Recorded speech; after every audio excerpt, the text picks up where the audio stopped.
The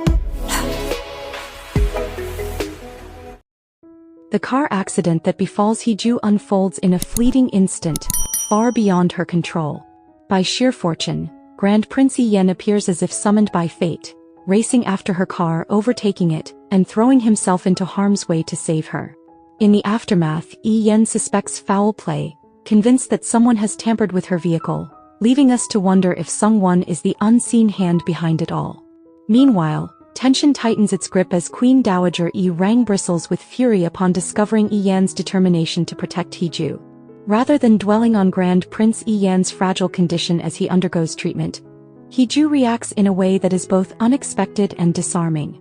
Her gaze lingers on the bruise upon his face, an oddly tender yet faintly humorous moment as she quietly laments it, almost in regret, remarking that it's all he has going for him. In the quiet aftermath of the incident, proximity awakens something unspoken within Yen. His attention drifts wholly to Hee-ju, his hand reaching out with quiet care to examine the wound on her forehead. Caught in that fragile stillness, Hee-ju finds herself unable to move, suspended in a moment thick with unspoken tension. Since the accident, Jung-woo, once steadfast in supporting Hee-ju's plan to marry Grand Prince Yen, begins to falter. In a moment of raw honesty, he makes a startling suggestion.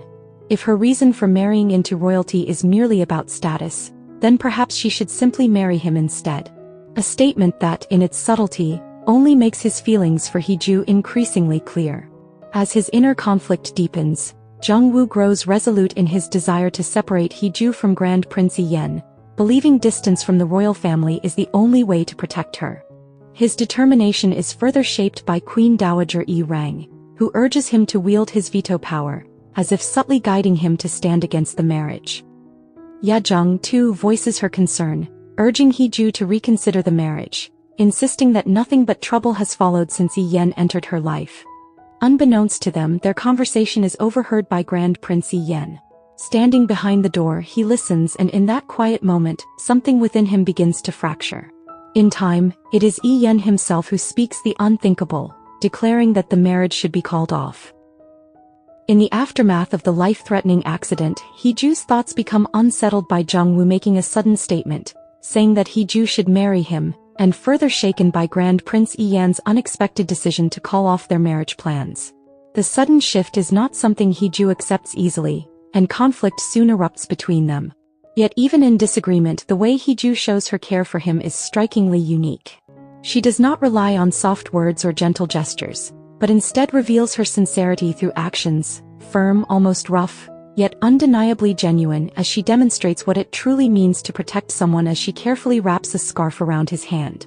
Hee-ju's behavior only stirs frustration in Grand Prince Yen as she never learns to bend.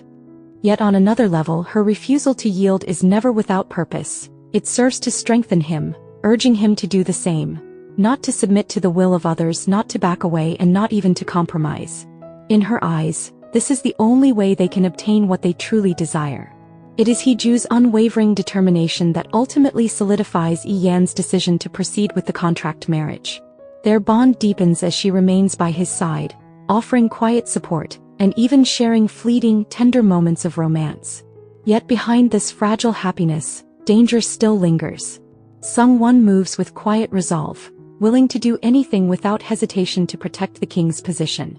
At one point, this threat becomes undeniable to Grand Prince Yen, who grabs him by the throat and questions whether Sung-won fears that he might one day become king. This confrontation begins to unfold, one by one, the mysteries surrounding Sung-won's true nature, such as the death of the king in the past, which rumors claim was a murder, and whether Sung-won is connected to it. Moreover, Sung-won once obstructed Grand Prince Yen when he tried to inform the king of something important, despite Grand Prince Yen having already warned the frail and powerless monarch. The death of Queen Yoo-hyun in a vehicle rollover accident also feels strikingly familiar to the car accident that nearly takes Hee-ju's life. With such tragedies occurring so frequently, one cannot help but wonder whether this is the reason Grand Prince Yen seeks the throne, to uncover the truth without obstruction, aside from the fact that the current king is still too young to rule.